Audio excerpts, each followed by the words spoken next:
This is an Envoice Media podcast. Having a co-founder, it's a really nice balance to have someone like in the moments where you need to fake it, like be like, have someone to have your back.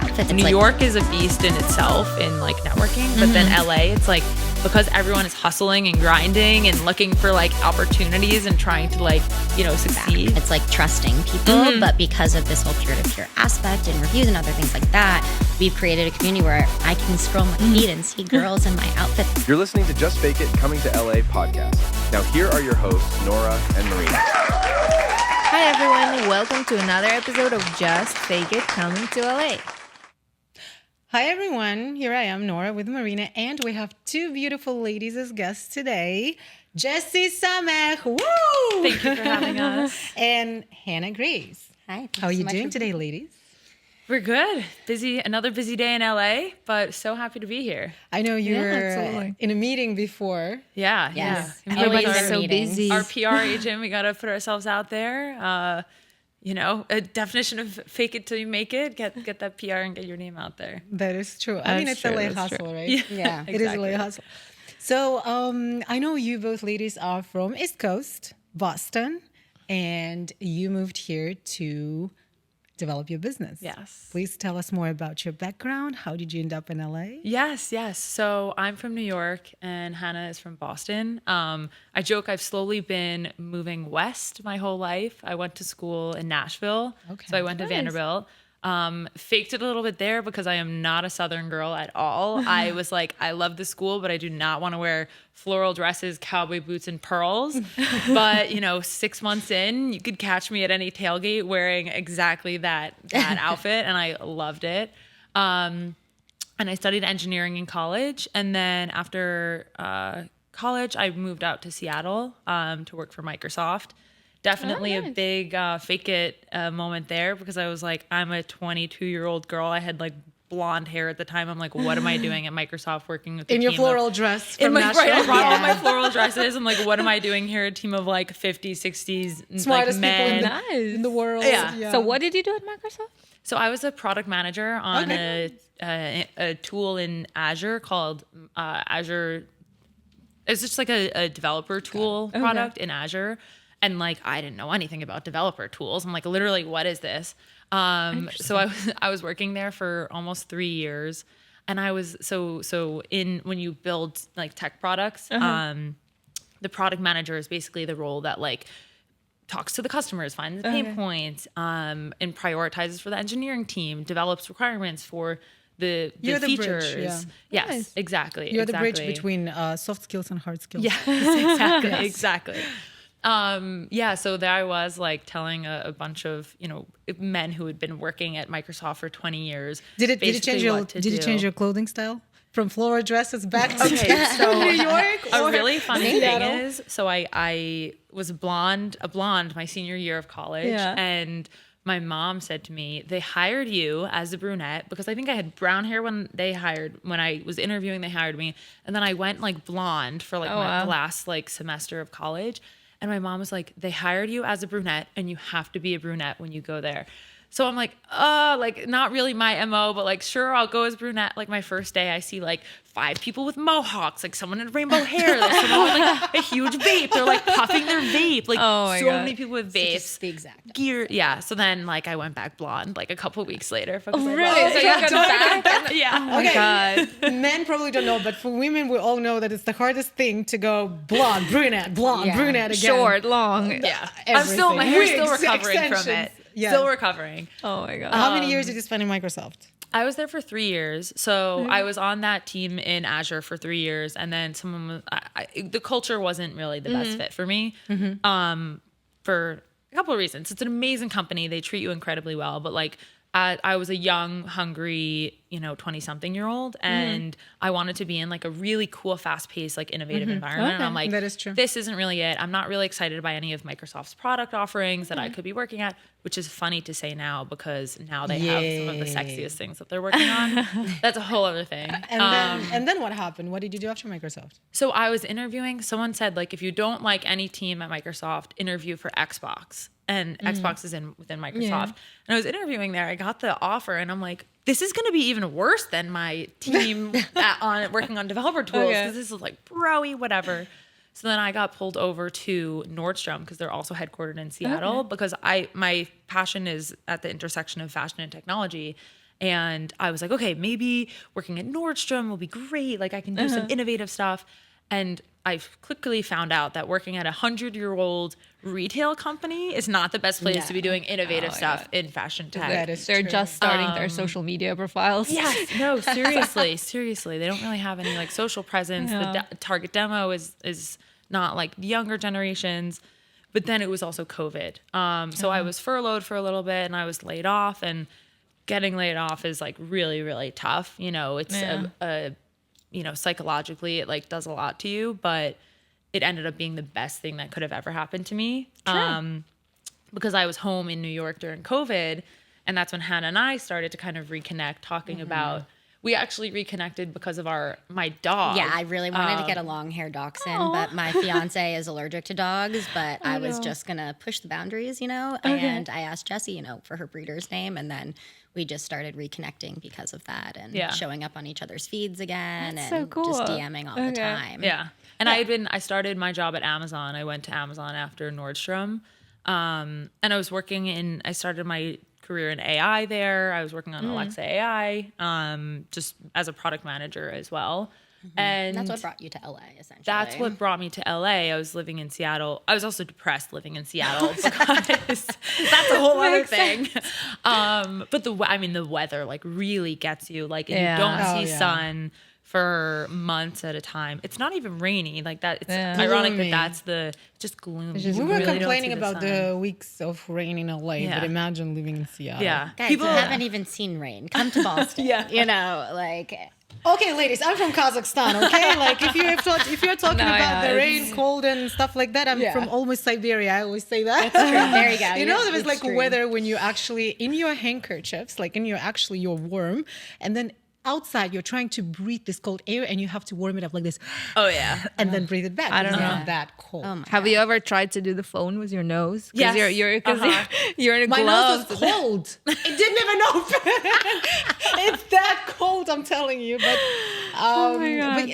but and now everybody's like, why are you always cold? You're coming from such a cold country. I'm like, well, because we were prepared there. Here, you're relaxed. Oh, yeah. You think, it's a soft. We're LA soft. Yeah. We became soft. So the weather soft. definitely changed us. We probably go to the beach with the sun. I was like, maybe not work today. Maybe we can just like chill by the beach. Oh, yeah. Anyway, So, guys, did you guys ever wanted specifically to come to LA, or is it just like your life brought you here? So I intentionally wanted to come to LA because I thought I was always going to go back to New York. I thought my life was going to be in New York. I wanted to try one other city. I was debating between LA and Tel Aviv, actually. And then I was like, no, I want to stay in the US. Okay. And why Tel Aviv? I don't know, just because it's such a lively city. It has the beaches, it has the warm weather, very innovative like tech scene there. There's a lot of startups. So that was very intriguing for me. And my mom wanted me to go meet a nice Israeli man. I know. We can talk about that later. But the opposite of that's happening now. But yeah, so I was between, I was like, okay, I'm going to move somewhere. I can't be in Seattle anymore. And I was like, okay, I want to move to LA. There's a really interesting like creative community here. There's also like a pretty good tech community here. It is true. We have fashion too. So Exactly, and fashion. everything's kind A of little bit of everything is everything. kind of slower, maybe laid back comparing to let's say New York or Seattle or San Francisco. But it definitely has everything here. Yeah.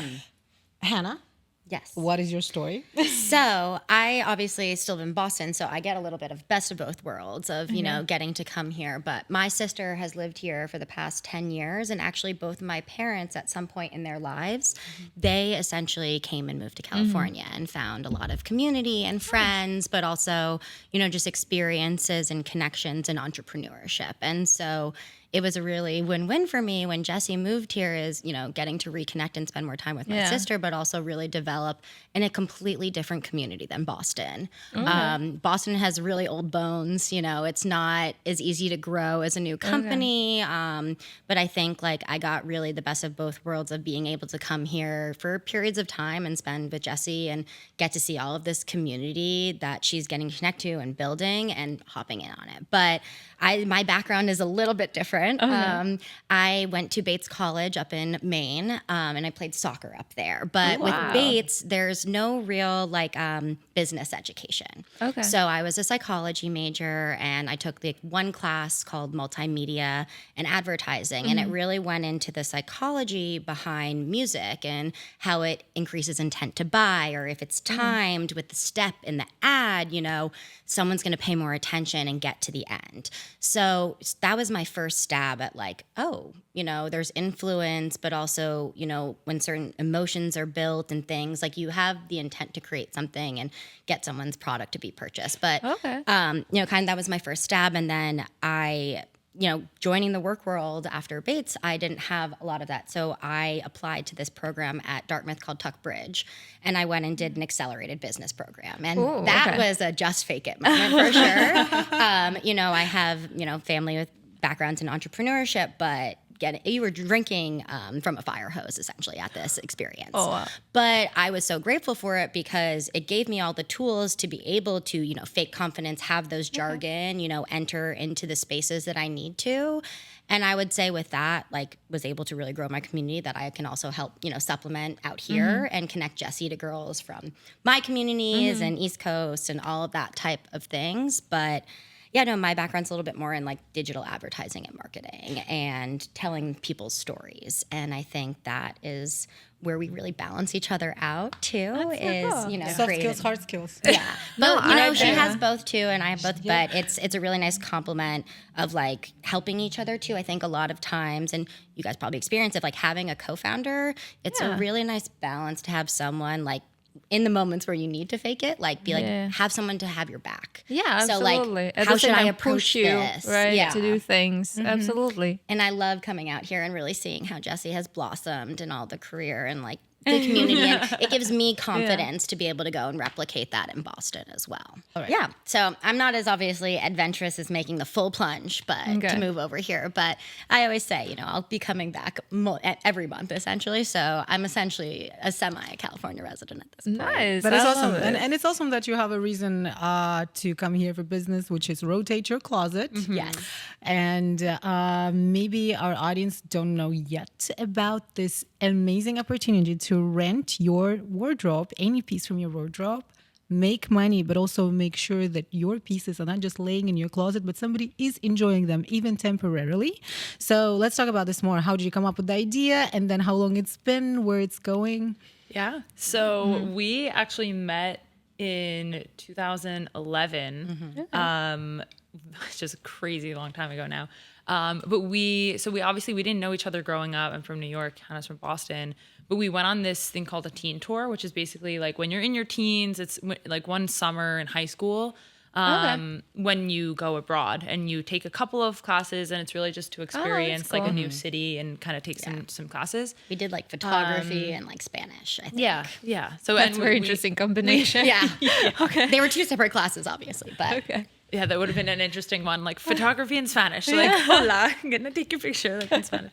But yeah, so we both ended up going on this program, and we met, one of the first days. We lived in dorm style rooms. This was in Barcelona, and we instantly bonded. I joke, I'm men bond over sports and women bond over clothes. That's so true. I love within it. the first 24 hours, we lived across the hall from each other, and we were like, you look cute. Let's share clothes and be friends. And so over the entire summer, we basically were sharing each other's closets. Yeah. And we got to kind of experiment with new styles and got access to, double the closets that we would have otherwise. And then captured photos in them because obviously that was the point. And this is when Instagram was just starting to become popular. So after the program, we like stayed in touch. Yeah.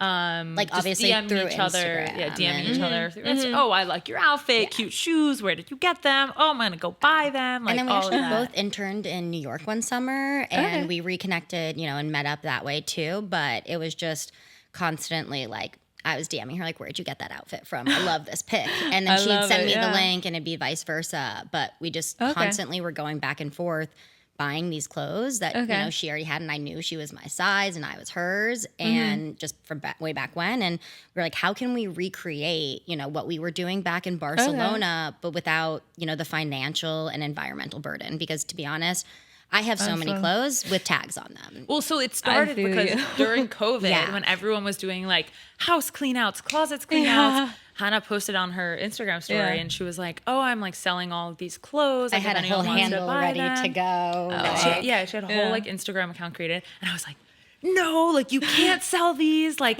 you can't get rid of them. I need to. You need to share them with me. Like I need to be able to access them like we used to when we lived in Barcelona. And when you're in college and girls live across the hall from each other and they're all sharing clothes, and it's really just like a common thread for women is sharing clothes. And so I was like, well, what if there's a way where we could actually share each other's clothes like we used to when we lived in close proximity to each other? And that was the aha moment. That was the aha moment. And then Exactly. we just like started brainstorming. We started meeting weekly. We put out a survey of over 500 women, asking them, have you ever tried a rental service? Would you rent from a stranger? Would you rent from your friend?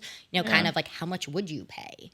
Kind of there. And then we just went out in our communities and started testing because I would always say like I was already the sisterhood of the traveling closet, but I didn't have any track of where my items were. People would damage them. If their mom would throw a silk shirt, in the laundry. Absolutely. And I was like, I'm happy to share my clothes. I have so much that I don't wear, but how would we, sustainably, but also like functionality, how would it work? Yeah. And that's where Rotate was built. Yeah, we put our closets on, our poor sisters' closets on. We forced them to put their closets on. You forced your friends to.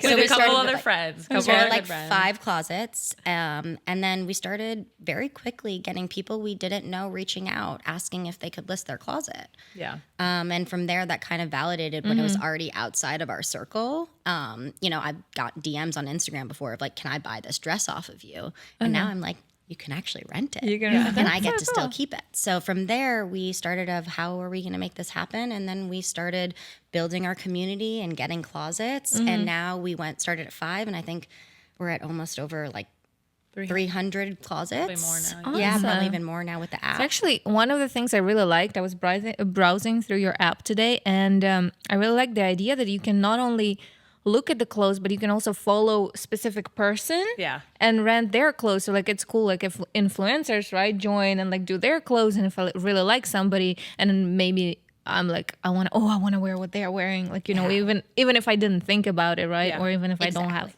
where to wear it, but I just want it. So that's a really cool thing. I think you guys created kind of mini social, like this community. Yeah. The idea is to create kind of like a social network around fashion. And it gives you access to the fashion instead of just feeling bad about yourself because you're like, oh, they look good. I'm going to have to spend like $1,000 to get this outfit. It's like, no, they look good and you can look good too. Yeah. What's theirs can now be yours too for, a fraction of the price. Especially in the age of social media where always you have to have a content and it always have to be new looks because, oh my God, if you appear... God forbid. God forbid you wear something twice and you post in it. Outfit repeating is in now, though. I would love to say that. But no, 100%. And I think that's also the thing is like clothes can make you feel like you belong somewhere. Like the whole just fake it is kind of like we can help that because we're helping you to connect to these outfits that can give you that confidence to make you feel like you fit in that room. Even though you should already be there, but it's half the outfit is like getting those extra compliments of like, oh, I love your fit. It helps fuel even more confidence in these opportunities for yourself. Absolutely. And there's always like this thing when you're trying to go to a wedding or like something like that, you can buy a nightgown, right? But how many times you're going to use it? And you can't just wear the same nightgown to every wedding, right? Yeah. So that's when the rental. Well, you can. You can, but come on, ladies, we don't want to. Let's be honest. Let's face it. Basically illegal. basically. Pretty much, especially in LA. Oh my! If you The posted fashion that, police will come for you. Oh no. But I know there's like other companies, and remember when we met, I was like, oh, is it like this? I'm not gonna say the name of the companies. Is it like this company? You're like actually similar, but no, because there is no middleman in your company. So exactly. Rotate Your Closet is about connecting two people. Consumer, the one who wants to rent and the one who rents it out, and then she has everything, and there is no such a company which just owns and okay, you can rent it for a day, it's going to cost so much, but I own these dresses, I'm not going to give it away. There are companies like that. It's like a store, pretty much. You're renting from a store, not buying but renting. Right here it's about community, which I love. And everybody have different closets, right? And you can actually get a handful looks more from your website, from your app, because everybody's around the world. And there's so many styles. Especially if you look at the girls like in Europe, Milan, right? They come on. Like you just want to steal their But you want to looks. try. You want to play dress up in their style, and now you can. Absolutely. And I love it. I love that concept. But how do you fight? Okay. So some women are just not on point with keeping things clean and, you know, all that stuff. How do you deal with that?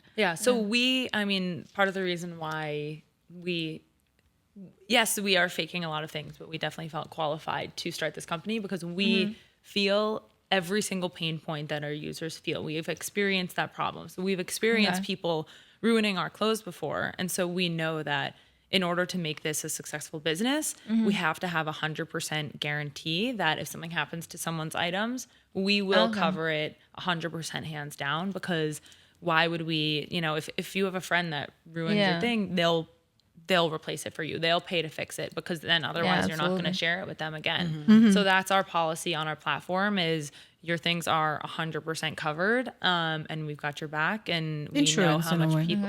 Exactly. And essentially also because it's so community based and peer to peer, there is such respect for people's clothes. So I've rented out over 200 items, and I haven't had a single thing come back where, it doesn't get cleaned by my regular dry cleaning, or That is awesome. I know how to care for it, because exactly, it's the whole point. It's like trusting people, but because of this whole peer-to-peer aspect and reviews and other things like that, we've created a community where I can scroll my feed and see girls in my outfits, and I'm like, oh, it looks so good on them, that makes me so happy. And then it comes back to me and it's completely fine, and I'm like, amazing, and it's responsible women who want to have items that like also are, they want to be on the platform where they can access this too. So, they wouldn't want someone to do something to theirs. So there's a real level of respect, which is awesome. There, for example, I want to rent a dress. Yes. And then do I put a bigger deposit or just this price I'm paying? But what if I damage the dress? Then will I be charged, or all insurance will be covered on your end as founders and owners of the company? What's going to happen? So that's a great question. So this is why we factor dry cleaning into the rental price when you set it. So as a user, I put in the retail of what I purchased, and then I also add an additional dry cleaning. So Airbnb cleaning fees. Exactly. So no, literally. Took a bunch of notes from Airbnb. So on a basic level, most normal wear and tear is all covered. But if it's ever, to the point where, there's a rip, we would work on a case by case basis where that person would get it repaired, and usually you would just pay for that repair. Will I get punished for being that bad with clothes? I mean, it depends. If you're sorry about it, then maybe not. If you're not sorry, then you're out. All right, Jessie, as a support, I am really sorry that I damaged. I know Jessie. Let her know I am sorry. So it's funny that but it's more. That's why we'll be adding a lot more like reviews. So you can also add feedback of like, I sent out the item really quickly to you. It fit me well, because I'm also not responsible for sometimes how things fit, but I am responsible for the description that I share with you. In this business models, it's a lot of things depends on the human factor. Yes. And dealing with people is the hardest thing in the business. Oh yeah. If people think selling and buying and distributing, no, people. That's always the easiest, the hardest. Everything comes to a consumer, and you want your client to be happy. And there are two sides of clientele in your business. Exactly. So you got to make everybody happy in this. Oh, it's my favorite thing with the customer service, because everyone is so lovely and community and all of that stuff too. But obviously, when things go wrong, they want things to be rectified. But obviously we don't have that, but they don't know it's Jessie and I answering behind the emails. So like, it's funny because there is, just that difference. But once they know it's you and that we care, it's like, they know we're going to handle it for them. But we really, honestly, it's just about finding the items right now, as what most of the inquiries have been. We have a saying. Well, Hannah has a saying that I've now adopted: right road. So we there's so many opportunities to get angry, get mad, lose your mind about something, but at the end of the day, like, we need to be professional, and we need to not let things impact us personally, because most of the time it's not personal. Maybe it's something going on with that person's life, or other things that are outside of our control. And if we can, control ourselves, and we can pick the right road every single time, it's just going to be like a better situation. It's going to put our company in a better place, and honestly, both of us in a better mind space, and mental health space. Exactly. Do you guys have some sort of quality control? Because I was thinking about it again. What if somebody decides like to rent a fake, let's say, Gucci bag or something, right, and charge a lot of money? Do you guys control it yourself somehow? So the review process would kind of work in those situations as well, where someone could report it. So there's people on the platform can report items, they can report users, and then with reviews you'll be able to say like, oh, this is actually like counterfeit. So that's kind of like a community managed element. We haven't had any counterfeit bags, but I understand. But a lot of it is more essentially like, we don't take Shein or Forever 21, no fast fashion, really stuff like that. But we haven't, like, because you have to be a real person and verified, and through all of that process, most people who are coming to us are more through, peer-to-peer and community right now. So it's an easier learning curve. You kind of see what's already the inventory on there, and you start, with your Revolve dresses or, a couple boots. And then, I've gradually gotten to where I have Prada and Chanel on there, and I'm very comfortable listing them and renting them out. Interesting. What do you guys think? How big is the potential? Like, for example, can I like go shopping and then come back and say my husband, like, this is for business? I'm gonna rent this out. I'm gonna make money out of it. We have people that have their own like LLCs to buy clothes through, to rent them out, because you can make such a substantial amount of money doing this. And you can make your money back from buying an item in like 3 rentals. It's crazy. Honey, I'm starting a new business. I'm so sorry.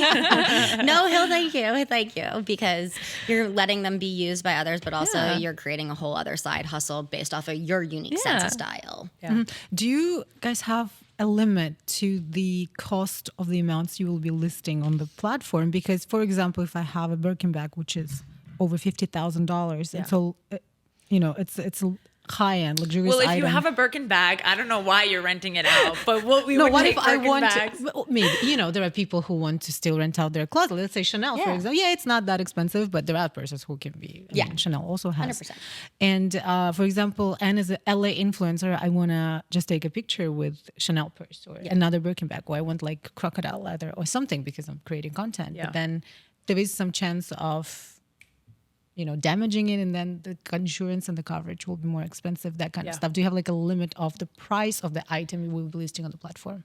Not right now yet. We really just have like a lower bound because we haven't had, I think our most expensive item is like a couple thousand, like $3,000, $4,000. I think it's I think it's $3,000. Like, there's nothing above $4,000 on the platform. All right, sounds good. Probably in that range, because once you get above there, like you said, like the liability gets higher. And it's just like a different target demo kind of that we're not really going after. And we're targeting more middle class women. Yeah, we're just everyday girls who want to look good, feel good, and create side hustle, but be a little bit more sustainable. All right, now I understand that I can actually go to this app because we have some Chanel's there, we have some Revolve dresses, everything we use on a daily basis. Amazing. Next episode is brought to you by Rotate Your Closet. Actually, yes, we always have this problem of like, we gotta find more clothes for next episode. But now we said it live, so girls, you don't have a way back now. We trapped you in this decision. Perfect. Well, that's fun. No, I'm actually curious. Like, so for example, like what usually happens to me, right? I'm like going on a party, right, or something, like last minute plans, and I'm like, I have nothing to wear. Yeah. So how fast can I get a clothes? in 10 minutes. Really? So I have a wedding this weekend. Okay. And I don't have anything to wear yet. So I've been like DMing girls like, oh, like, would you list this like so that I can rent it? But basically we have local pickup and shipped orders. So for local pickup, if I place the order on your closet and you accept it in 2 minutes, then we can message each other and I can be like, oh, can I come pick it up in 5 minutes? That is awesome. Yeah. That's amazing. So No more instead of panic having to buying. like order something within like, 2 weeks before your event and then it ships from like Australia or something. 'cause the Oh, God. Australian brands are super in and then it doesn't come and then you're like last It doesn't minute panic. fit. It doesn't fit. Oh, how many Exactly. times it happened when you buy online, it doesn't So fit, sad. and then the return. Oh God. And then we also And then you had can't have the time. You can't return it. Absolutely. we not. had a girl also so we had an event yesterday and the girl she rented like 4 pieces because she's going to Coachella second weekend. And she was like, you guys literally saved me so much. I was about to panic order and buy $1,000 worth of She clothes. said 2,000. Oh my God. $2,000 worth of clothes off of Revolve to buy because it's the only thing, especially in California. Which it comes in 2 days. In yes. 2 days. That's sometimes what I next do when I'm in a day. Because rush. they are all And based she was out like, here. you literally saved me $2,000. And now I have Crazy. these like really cute, unique outfits. We have some vintage pieces, like short lace skirts, like really cute outfits.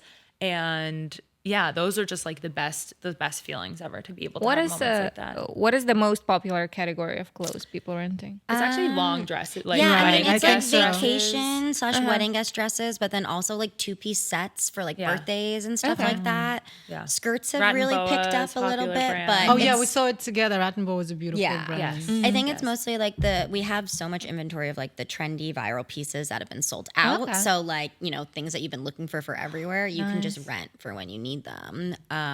Like I have one dress, like the Archina Ori, it's like a strapless with like this little ruffle skirt. And it got rented like 4 times during the holidays because it was sold out everywhere. Yeah. But I decided to list it because I was like, this is a great holiday dress for people. And I made my money back in like 4 rentals essentially. What's the timeline? How long can I keep a dress?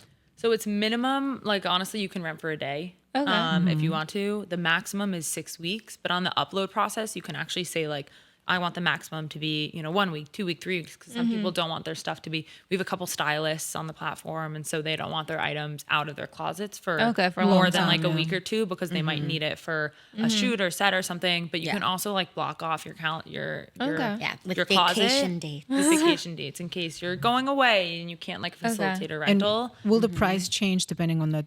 Yes. Yes, exactly. sure. Price changes based on the So the amount of longer time. you rent, the more money it is. But that's Logically. yeah. But it's like you can go to Actually, literally it's cheaper if you rent it Yeah. for longer. You can literally go Is to it? Europe. No. Okay. I was like, is it? That would be reverse psychology. I got so excited. Is it? Can I take it for a month? Just renew. Yeah. Most are about like a week, like 5 to 7 days. Okay. Yeah. I think it's Yeah. natural. It's standard if you're traveling Yeah. somewhere. Yeah. It's perfect. Yeah. Yeah, but I feel like it's such a cool idea, and like it seems so easy, but you guys actually went and did it for real. Because a lot of people, again, me and Nora, we're in a creative field, right? I'm a photographer, she's a model, so we always using clothes, right? And like Yeah. different styling. So this is actually the amazing opportunity for us to be doing that, especially. You just gave them away what we're actually going to do. But this is what it is made for. Because like again, It's buying true, clothes it's and then true. returning it, it's not that Exactly. good, right? But here you're renting it, so you know that you're going to be returning. Especially- they know you return it, so that's perfect. Especially Yeah. when the cashier makes his face. Is there something wrong with Oh, this that's the item? worst. That is the worst. Did it faint? Honestly, I was half like, the no, time I just, avoid returns. And I feel so bad. I was like, did not fit. It wasn't your size. Didn't you buy your size? I'm like, it was my size, but and I have to explain, like, and I have to feel bad. So yes, that definitely solves that kind of problem. Yeah, I We're would here say to make that's girls probably- feel good about themselves. Okay, but are you guys gonna stay focused on only clothing, or are you guys open to like I don't know, maybe expanding and renting Jewelry. So jewelry's already on there. Yeah, we have accessories, we have shoes. Boots are on there. Ooh. Yeah. Nice We actually like boots. ski gears, Okay. kind of popular. So we're already expanding. Okay. And we're really just listening to the demand of our customers Yeah. and what they're wanting to. We've got a rent request instead for of her buy. dog a couple of times. My dog.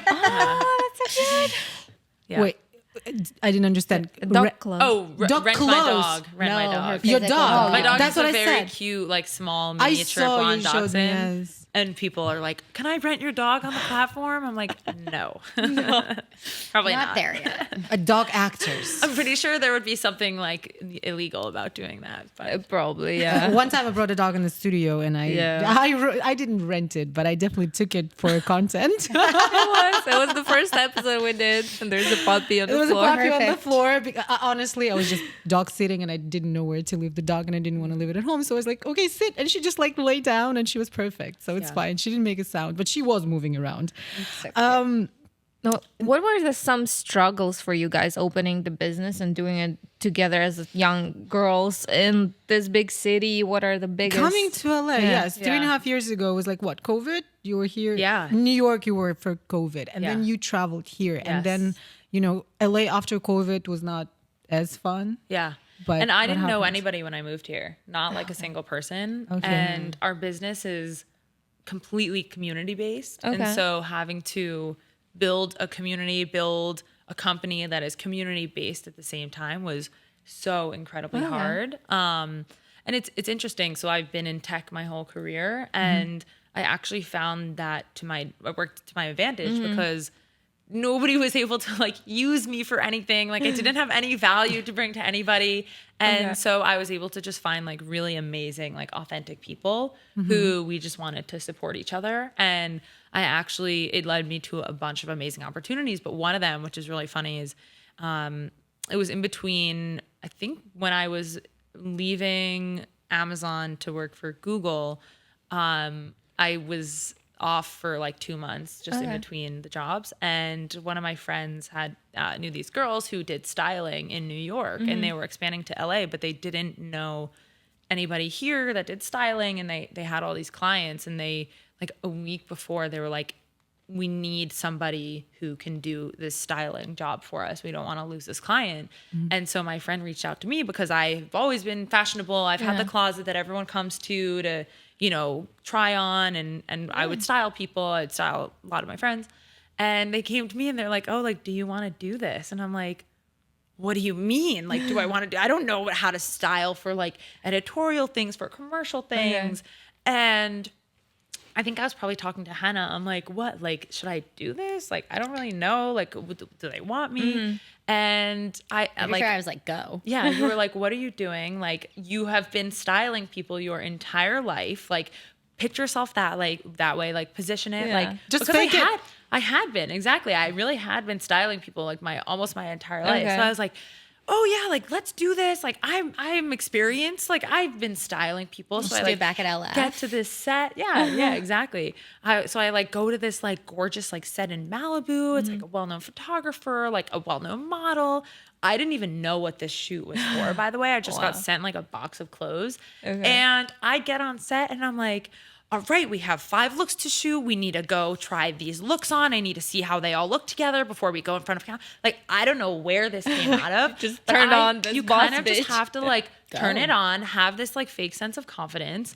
And you know what? I started working with them after that because they really liked the like confidence that I had. They said that the client had amazing feedback for me. Nice. And it was just like really one of those moments where I was like, it was like out of body for like the 8-hour day that it was. And I kind of got back home after and I'm like, who was that? Like, I really didn't know who that was, but I loved that person that I became, and kind of just gives you that sense of confidence. But I really just had to fake it and use the skills that I had built up styling friends and everything. And it was, an amazing experience and has gotten me so many doors open since then. When you just came to LA, right? You didn't know anybody. What would your first impressions or cultural shocks or positive, negative things? Because back then it wasn't the time when you were starting a business. You were kind of navigating still. Yes. And what was those highlights in the beginning you remember? Because when you first time come somewhere. Yeah. You remember vividly your first month, first week, something like that. I think the biggest thing that I remember was like being so appreciative of every single day that it was sunny. Which is like, I would wake up jump out of bed in the morning and be like, it's so nice out. Literally I'm not kidding you, like the first year. Yeah. And then slowly it started to wear off and I'm like, oh my God, okay, this is exhausting. Like it's like this every single day. Yeah. The traffic, like I've like stayed in my Venice bubble because of the traffic, but like it really was like the weather and the sunshine and the opportunities too. I think, I mean, I've met amazing people and we've traveled to like Miami and New York and really cool places together. And I was out in Miami, and then it just creates like a sense of community when you're not in LA. You're like, oh my God, you live in LA. What do you do? I'm a producer. And then you're like, oh, well, we should get together. You should come to some party. So there's, you know, New York is a beast in itself in like networking, but then LA, it's like, because everyone is hustling and grinding and looking for like opportunities and trying to like, you know, succeed. Like you get really cool opportunities when you're not in LA because you live here, and it's like kind of a common thread. What I heard, the difference, well, at least the friends from New York, what they say, they're like, in New York we say, what's your name and what do you do for a job? That's the two questions. Yes. And people answer. People want to understand how people are making a living, right? In LA, it's like, okay, what's your name? And then where you from? And then what do you do? And you know, there can be a bunch of answers like, all over I'm breathing air. Only in LA you can hear that answer. Or I'm a spiritual coach. Or, I'm not saying those are bad things. I'm just saying only LA. Well, there's a lot more hobbies and different things that fill your resume. Absolutely. But at the same time, there is never a one thing an LA person does. In New York, it's like, okay, I'm on the stock market. I'm, you know, something that's Blackstone or something. I'm in finance world. Here is like, well, I'm an influencer, plus I'm a designer, and plus I'm this, and plus I'm that. And they kind of combine everything together, and you're trying to see, okay, which one is actually paying your bills? Like it's usually none of them. Yeah, how do all these people make money on? Trust me, you go to those parties and you ask women, and then you see these women like buying their Erewhon smoothies for $17 on a Tuesday afternoon, and you're thinking, do they work?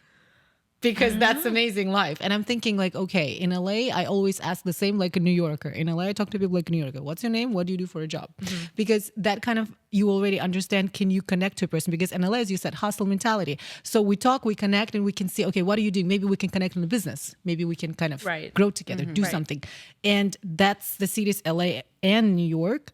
It's all about hustling, communicating. It's all about getting to know each other, because that's how business world works. Yes. It's all based on connections. If people think education and your profession, your major, your skills are important, they have to be there already. And then the opportunity comes in. That's when you show who you are. Can you fake it? Can you actually pitch your elevator pitch and then get some investments? Or invest into something which you know already that it's going to blow up. So it's a skill to have, and I feel like New York and LA definitely train people to do that. 100%. I mean, I just, even coming here, I feel like from Boston every time is like, I'm behind a computer in Boston, and Jessie's always out and about meeting people and doing things. And I'm like, I wish it was so much easier for that, you know, in Boston to just go out your door, make that meeting. But it's a lot more like 9 to 5. And here it's like everyone wants to bounce off of each other and collaborate, which is really refreshing. That is true. And let's be honest, here people, especially if you go to like networking events and stuff, people are asking because they're thinking, oh, how can you help me? Right? That's the question of lots of people. They don't ask you directly, but that's the culture. And I don't see anything wrong in it. People always accuse LA people, like, oh, they're always looking for the next best thing. They don't really care. They don't want to be your friend, because if you cannot bring to their table anything, then there's no reason for friendship. But I think it's misleading, because great partnerships create great friendships. Great friendships, just like yours, create great partnerships. That's why if we limit ourselves in like, that's normal. We're all surviving and we're all hungry. That's why that's my intake on LA. There's hustle culture everywhere. If like everyone's trying to make their dream happen, if you don't acknowledge that, you know, you're not being real. And it's more authentic to know, like, coming here, I know people want to help. Like, yes, you have those certain things that you need, and they have that connection, but there's so much trading that it's always like, there's always something you get back. And it's a symbiosis. So people should help each other, just like your business model. I love your business model. Rotate your closet. It's literally people openly saying, I'm going to rent it out. I'm going to make money openly. No one is hiding anything. And the person is like, I want to have your look just temporarily. So this faking it, becoming just an open thing, nobody's ashamed about it. And we should be proud, because we can actually create this community, help each other. And there is no like, hush, hush, oh, she wore that. You know, we're helping each other as women. It's amazing. True. No gatekeeping. No gatekeeping. No gatekeeping for your clothes, please, because women are always in need. Women are the best buyers in the world. They really are. Oh, God, yeah. Because it's a problem. We're emotional. It's like, I'm a shopaholic. I'm like... That's a real problem. Hi, my name is Hannah and I'm a shopaholic. Yeah, absolutely. I kind of want to, I know, let's come back to like faking it. We see your LA experience. I feel like LA experience for everybody who comes and been here for a few years is very similar because you start opening up, you're finding people. Yes. But the part of, we talked about thick skin. And you know, East Coast girls have thick skin. Yes. That's for sure. Everybody I know from there, they eat. Okay, I won't even say that word. But we understood what's happening. Yeah. So for your rounds of investments, for your company, you had to explain everybody literally what you're doing because you need investments, but also you already see that without the majority of investments, it's already working. So you have a great business model. But how many times talking to investors, you had to fake it Yeah. to get it? A lot. Okay. I mean, a lot of it is having. Unfortunately, a lot of the people that we are talking to get investment are men. And a lot of the time what happens is they're like, oh, okay, this is great. Let me go talk to my wife. Let me go talk to my daughter. Let me go talk to like their girlfriends. And like, why don't you say, let me talk to your wife and your daughter, right? Exactly. And I'm like, well, first of all, I want your wife to invest in this. Like, I'm sure that you're great and you know a lot, but like, it would be amazing to have women investing in this because they truly get it and they truly understand it. But yeah, I mean, it's men, like even going to my dad, like I love my dad. He's been amazing. He's so supportive. He's an advisor for us. But even when we talked about how much money people make back when they resell stuff, he thought that if you have a $200 dress, you could resell it for like $180. And I'm like, let's sit down. Let's have a conversation about this. It's the opposite. You can list it for the difference between those like two. $20 or $30 off of a $200 dress. And even just starting there, like you have to really like, we forget how much we know and how much we have learned just because of being in this problem space, being women. Like we eat, breathe, and sleep the problem. We kind of diminish our own experiences, thinking that everybody else is smarter. But in fact, then in reality, we they still don't know have this anything problem. about Yeah, it. they don't know, and we still have these problems. They're like, "Oh, your problems are nothing." But come on, exactly. And then when you quantify them, and you're like, "No, this is actually like a problem for 20 million women." Like everyone wears clothes. Everyone does exactly. Yeah, and it solves so many problems for us. Yeah, so we definitely have to level set with men a little bit more and explain the background to them. So that's been like one of the biggest challenges is they just don't understand the space. Oh yeah, at all. absolutely don't. Coming back to faking it. Yes. Do you have something in your mind where you were talking to an investor and you literally had that moment of was like, I gotta fake it now or I'm gonna lose it? Yeah, I mean, I don't think it was fully like lose it, but we definitely were going down a rabbit hole one time where we just had to bring it back and started like talking about all these sustainability stats, and they were starting to ask that, but we didn't necessarily like have every single thing in front of them. So I just fully like it like Poker came face. back to like me, and I just went off and was like spitting these stats out and kind of more sharing about like how much clothes in my closet was getting utilized versus what wasn't. And, that both people were coming in who were people I knew and people I didn't know.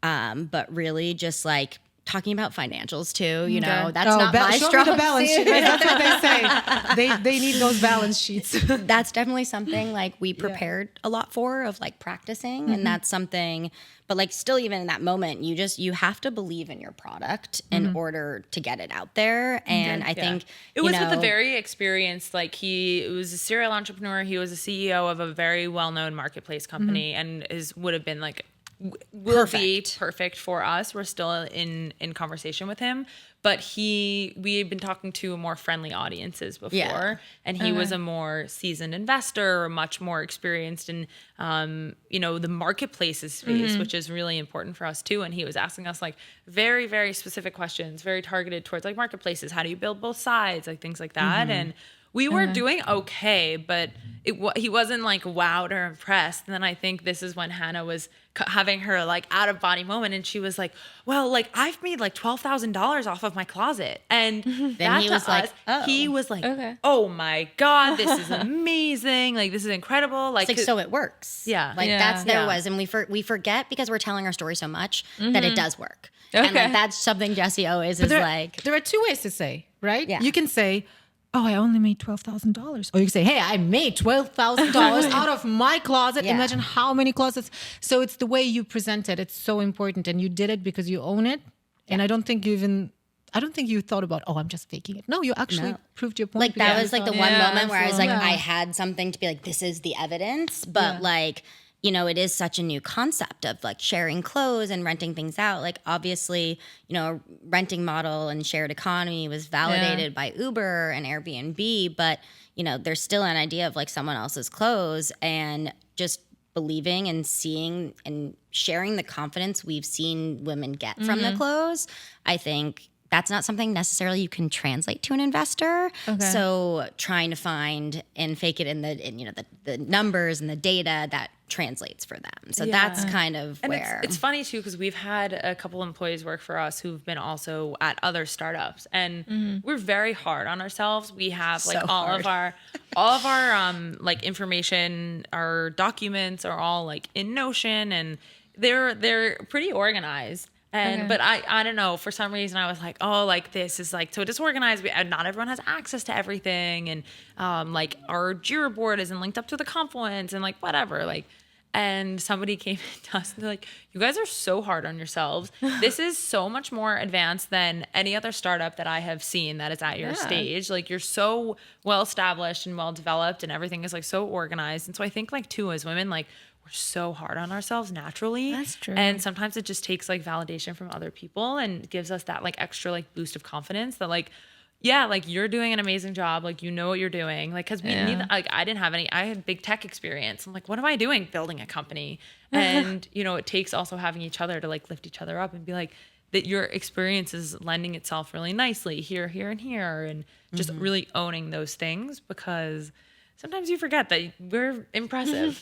I mean, we took an idea and now it's an app, you know, not like a lot of people stop after just the idea. That's so great. Do you sometimes like wake up in the morning and like, oh my God, like what did I do? Why did we do this? Oh, I have panic dreams all the time. Yeah, don't worry. honestly, yes. Especially in the mornings, you are being terrified about something you just started and you're so afraid of. It's kind of in the bed. You open your eyes in a fear, and it's like, oh my God, am I just having this meeting with this investor today? Yeah. Like that's terrifying. But then you just shake it up, go take a shower, go work out, do something, and then you put your shoes of confidence of faking it, and you're just doing it. Yeah. Right. I mean, if they don't see that we don't believe in it, then they won't believe in us. Yeah, so you have to absolutely. do it.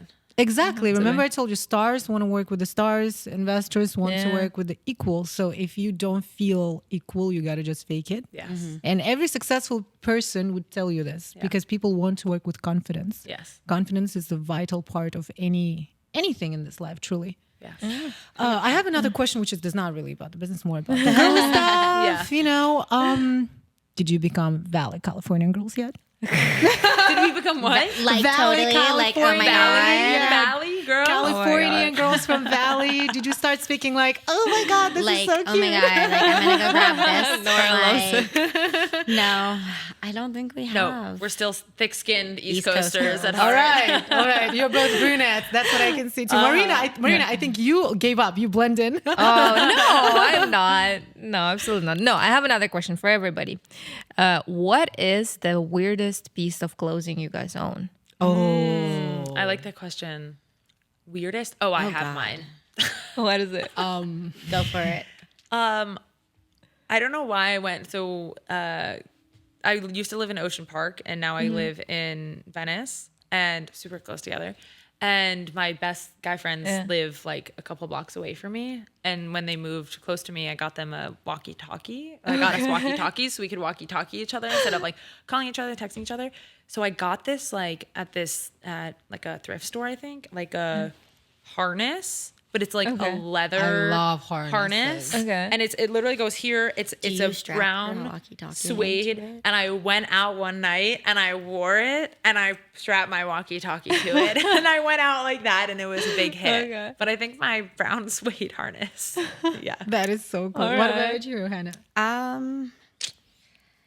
Let's see. No harnesses in your arsenal? No, I don't think I have harnesses. No I whips? mean, I have so many like feathers and like honestly a lot of I would say I have a lot of these like brooches and accents that are roses that I have. Oh, yeah, like- there's a trend for this neck rose. Yeah. Kind yeah. of like, I mean, like everybody's even wearing my it. phone, like I have a little rosette on it, but I take like I have this huge rose brooch that I got on this like random dress that I actually have taken off, and I've started like placing it on different outfits to kind of make it a little bit different in flair.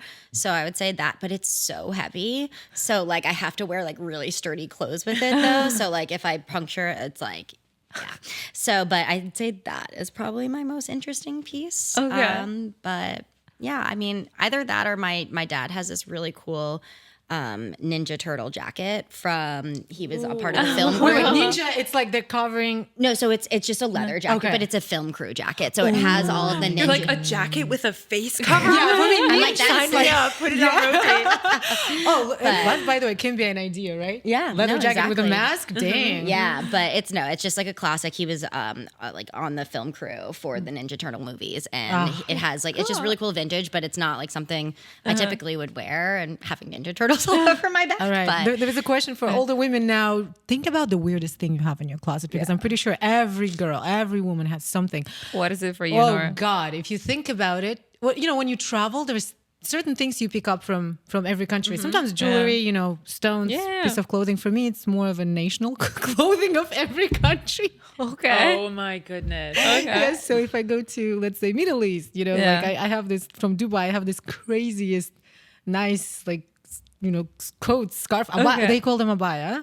If you go to, let's say, like Istanbul, right, you're gonna pick up some hats. So that's what I used to collect. But it's very hard to move because you have all those international and you don't really wear it anywhere. That's like stuffed animals. And I think another weirdest pieces of clothing is from Burning Man, because Burning Man has the wildest costumes, and I had like the whole 2 bags of my costumes because it's everything. It's harness.